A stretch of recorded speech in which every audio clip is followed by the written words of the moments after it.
పెట్టే చీర ఆడబిడ్డకు పెట్టే సారే అని చెప్పి ఈరోజు మనం పెట్టినాం. అందరు సంతోషంగా పండగకు కట్టుకున్నట్టుగా ఈరోజు అక్కడ చీరలు కట్టుకొని ఉన్నారు. ఒకప్పుడు ఇచ్చిన చీరలు మీకు తెలుసు, నేను పెద్ద చర్చ చేయదలుచుకోలే. పంట పొలాలలో పిట్టల్ని బెదిరించడానికి కట్టేది తీసుకెళ్ళి. కానీ ఈరోజు ఆడబిడ్డలు పండగ పూట కట్టుకున్నట్టుగా సారె పెడితే, పుట్టింటి వాళ్ళు సారె పెడితే ఏ విధంగా చీర కట్టుకుంటుందో ఆడబిడ్డ సంతోషంగా ఈరోజు మా ఆడబిడ్డలు అందరూ కూడా చీరలు కట్టుకొని ఈ వీడియో కాన్ఫరెన్స్లో పాల్గొంటే నిజంగా పోయిన సంవత్సరం మేము అందించిన చీరలు ఈరోజు మాకు సంతోషాన్ని అందించినాయి. అదేవిధంగా పట్టణాలలో కూడా కొంతమందికి గతంలో ఉత్పత్తి పూర్తి స్థాయిలో రాక వాయిదా పడ్డది. ఇప్పుడు వాటిని కూడా సీతక్క గారు పంపకాలు మొదలు పెడతామన్నారు.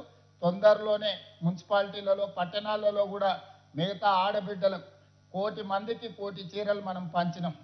అదేవిధంగా ఇప్పుడు నూతనంగా ఆనాడు పాలపిట్ట రంగు ఇస్తే ఈరోజు చిలకపచ్చ రంగు ఈరోజు మనము నూతనంగా వెనకాల కనిపిస్తున్నాయి కదా. ఈరోజు ఈ చీరలు ఈ డిజైన్లు ఆమోదం కాబోతున్నాయి.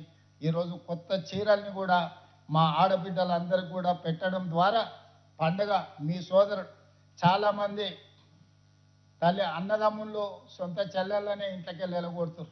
ఈ మధ్యనే రాజకీయాలలో మీరు చూసారు, సొంత చెల్లెని ఇంట్లో నుంచి అన్న వెళ్ళగొడితే ఏ రకంగా ఆ చెల్లి అన్న మీద శాపనార్థాలు పెడుతుందో. సొంత చెల్లి కూడా భారం అయింది అనుకొని ఇంట్లో నుంచి పంపించే ఆస్తిలో వాటా అడుగుతారని పంపించే సందర్భంలో 1,00,00,000 మంది ఆడబిడ్డల్ని ఈ మంత్రివర్గం సొంత సోదరి మనులాగా భావించి ఈరోజు మీకు చీర పెట్టే కార్యక్రమాన్ని, మిమ్మల్ని ఆర్థికంగా నిలబెట్టే ఒక ప్రణాళికను, మిమ్మల్ని కోటీశ్వరులను చేయాలనే లక్ష్యంతోనే ఈ ప్రభుత్వం పనిచేస్తుంది. ఈ ఆడబిడ్డల ఆశీర్వాదం ఉన్నంతకాలం ఈ ప్రభుత్వం అద్భుతంగా పనిచేస్తుంది. ఈ ప్రభుత్వం తిరిగి అధికారంలోకి తీసుకొచ్చే శక్తి ఈ మహిళా శక్తి చేతుల్లోనే ఉంది. అందుకే 1,00,00,000 మంది బిడ్డలని 2034 లోపల కోటీశ్వరులను చేసే బాధ్యత మా మంత్రివర్గం తీసుకుంటుంది. ఆ దిశగా పనిచేస్తున్న కష్టపడుతున్న మా అధికారులను అభినందిస్తూ ఈ కార్యక్రమంలో పాల్గొన్న మా ఆడపడుచులందరికీ మళ్ళొకసారి శుభాకాంక్షలు తెలియజేస్తూ ఇంత మంచి కార్యక్రమాన్ని ఏర్పాటు చేసిన సంబంధిత శాఖ మంత్రివర్యులు సీతక్క గారిని కూడా అభినందిస్తూ మీ అందరి దగ్గర సెలవు తీసుకుంటున్నా. ధన్యవాదాలు ఆడబిడ్డలారా. కొంతమంది ఆడబిడ్డలను వాళ్ళకి బ్యాంక్ లోన్ లింకేజ్ ఇవ్వడమే కాకుండా బిజినెస్లలో రాణించే విధంగా ఈ నెల 29 నాడు ఇంక్యుబేటర్ ప్రోగ్రామ్ని కూడా తీసుకొని బ్యాంక్ లోన్స్ వాళ్ళకి కావాల్సిన బిజినెస్లను వాళ్ళను కోటీశ్వరులను చేయడానికి అవసరమైన అన్ని రకాల కార్యక్రమాలను వి హబ్ నుంచి ఈరోజు మీ ముందు పెట్టి ఈ కార్యక్రమాన్ని మనం ముందుకు తీసుకువెళ్తున్నాం. ఈరోజు ప్రతి వ్యాపారంలో మారుమూల గ్రామాలలో ఉండే మహిళలు ఆర్థికంగా నిలబడాలి అని ఆర్టీసీ బస్సులు కావచ్చు, సోలార్ విద్యుత్ ఉత్పత్తి కావచ్చు, పెట్రోల్ బంకుల నిర్వహణ కావచ్చు. అదేవిధంగా నేను నిన్నమన్నా మా అధికారులతో నేను మాట్లాడిన, ఇప్పుడు 5 లక్షలు ఉన్న మీ బ్యాంక్ లింకేజ్ను ఈ రోజు నుంచి 10 లక్షలకు పెంచుకోవడం జరుగుతుంది. ఇప్పటి వరకు రాష్ట్ర ప్రభుత్వం మీకు 60,000 కోట్ల రూపాయలు 60,472 కోట్ల రూపాయలను ఇప్పటికి మీకు బ్యాంకు లింకేజీలు ఇవ్వడం జరిగింది. అదేవిధంగా బట్టి విక్రమార్క గారు ఇప్పటి వరకు మీకు జీరో వడ్డీ కోసం 1,397 కోట్ల రూపాయలను ఇప్పటికి బ్యాంకులకు చెల్లించడం జరిగింది. నిర్మల్ జిల్లా నాకు తెలిసి 100% జీరో. ఈరోజు నిర్మల్ మొట్టమొదటి జిల్లా మొదటి స్థానంలో ఉంది.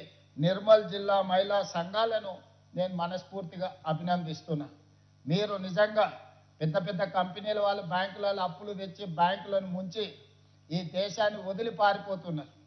విదేశాలలో ఈ దేశంలో ఉండే బ్యాంకులను ముంచి పారిపోతుంటే మా మహిళలు నిక్కచ్చిగా తీసుకున్న ప్రతి రూపాయి బ్యాంకులకు చెల్లించి ఈరోజు వాళ్ళ విజయగాథలను అందరూ చర్చించుకునే విధంగా ఈరోజు ముందుకు వెళ్తున్నారు. అదేవిధంగా ఈరోజు మీరు అందరు చూస్తున్నారు, గ్రామాలలో ఐకేపీ కేంద్రాలు 8,500 కేంద్రాలలో వరి కొనుగోలు చేస్తే ఈరోజు రవాణా సమస్యలు, రైస్ మిల్లుల సమస్యలు, దళారుల సమస్యలు వస్తున్నాయి.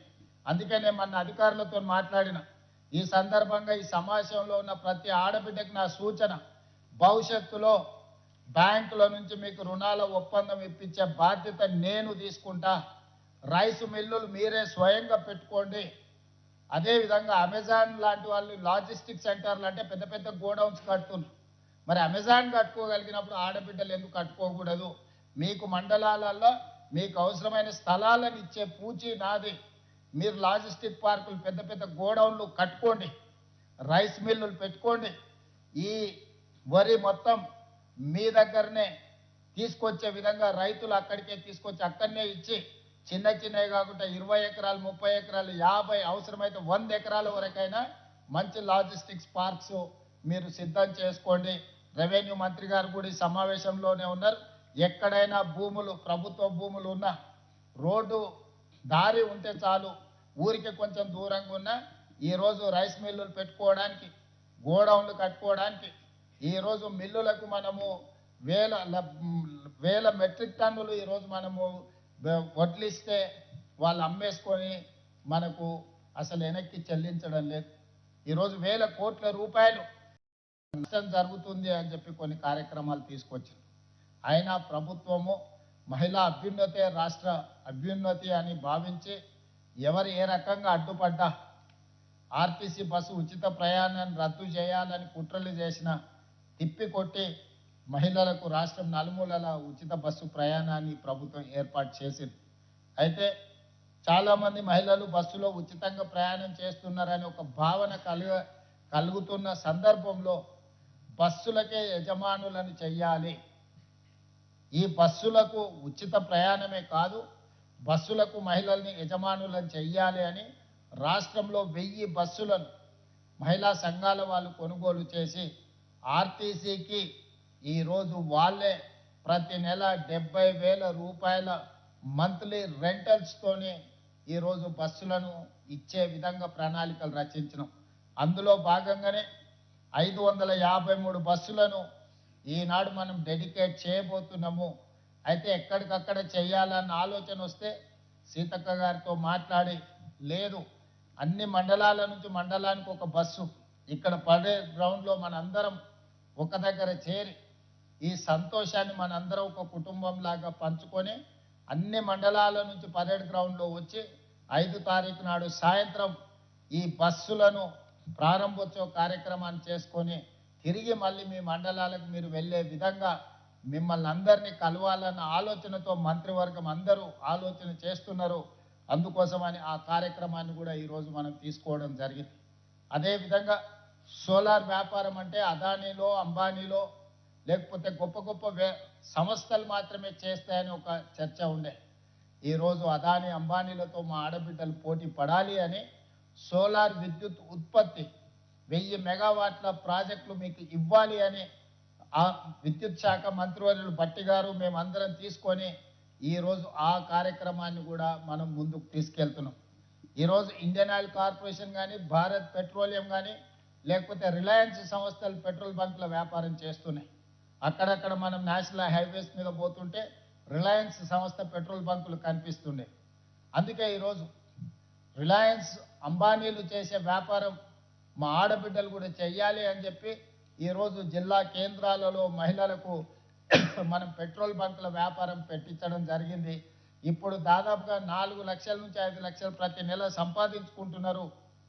ప్రతి జిల్లా కేంద్రంలో వీలైనంత మేరకు పెట్రోల్ బంకులకు స్థలాలు కేటాయించి ఆడబిడ్డలతో పెట్రోల్ బంకుల వ్యాపారం చేయించాలని రాష్ట్ర స్థాయిలో కూడా ఈరోజు మనం వీటిని విస్తరించి వీళ్ళందరినీ కూడా మనం ప్రోత్సహించాలని